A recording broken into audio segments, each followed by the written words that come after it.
বিনীতভাবে অনুরোধ করছি এই তিনটি ঘোড়ার মধ্যে দুটি ঘোড়া থাকবে এবং একটি ঘোড়া মাইনাস পাঁচে যাবে।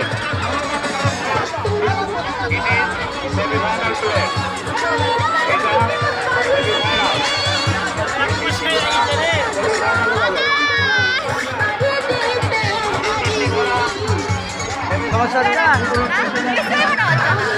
Terima